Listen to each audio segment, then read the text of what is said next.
On Christmas morning, a man brewed coffee for himself. He wrapped presents. He sat beneath his Christmas tree. 30 minutes later, he was dead. There were no signs of violence, no forced entry, and no one called for help because the person who killed him was still inside the house. And they walked away calmly while the world was still asleep. Welcome to True Crime Vault. This is where real crimes are uncovered, detail by detail, and the truth never stays buried. Christmas Day is supposed to be quiet, predictable, a pause in the noise of everyday life. But on December 25th, 2018, a house on Evergreen Drive became the scene of a crime so subtle, it almost went unnoticed.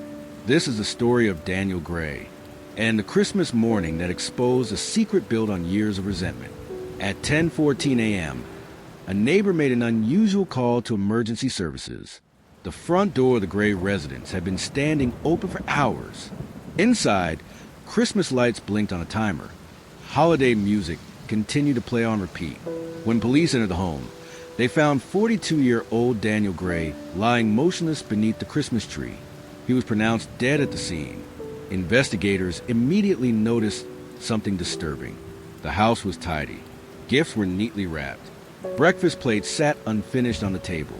There were no signs of a struggle, no broken windows, no forced entry. Daniel's wallet, phone, and expensive wristwatch were still on him. This wasn't a robbery, which meant Daniel had willingly let his killer inside. The medical examiner narrowed the time of death to between 6 o'clock and 7 a.m. Christmas morning. Someone had been awake with Daniel during the quietest hour of the year. As detectives retraced his final night, they learned Daniel had hosted a small Christmas Eve gathering. Only 4 people were present: his ex-wife, his brother, a close friend, and his teenage son. For people who knew the house, for people who didn't need to break in. Each person told investigators a similar story. The ex-wife said she left before midnight. The brother claimed Daniel was alive when he went to bed. The friend insisted he slept on the couch all night. The son said he never heard a thing. All claimed they were asleep during the early morning hours. But evidence would soon prove otherwise. Security footage from a neighboring home captured a critical moment. At 6:18 a.m., a figure was seen leaving the Gray residence. They weren't running. They weren't hiding. They walked away calmly. This wasn't someone fleeing a crime. It was someone who didn't fear being seen. The autopsy revealed the truth. Daniel Gray didn't die from natural causes. He was poisoned.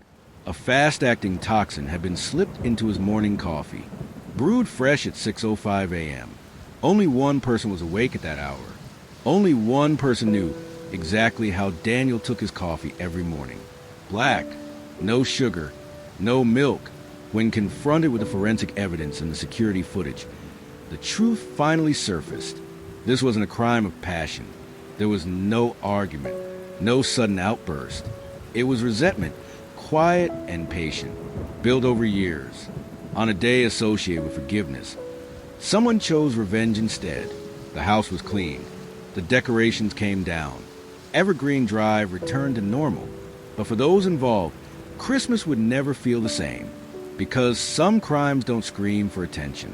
They whisper, and sometimes the quietest day of the year hides the darkest secrets.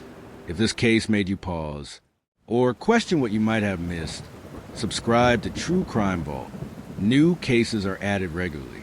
Until next time, keep questioning the story, because the truth is rarely the loudest voice in the room.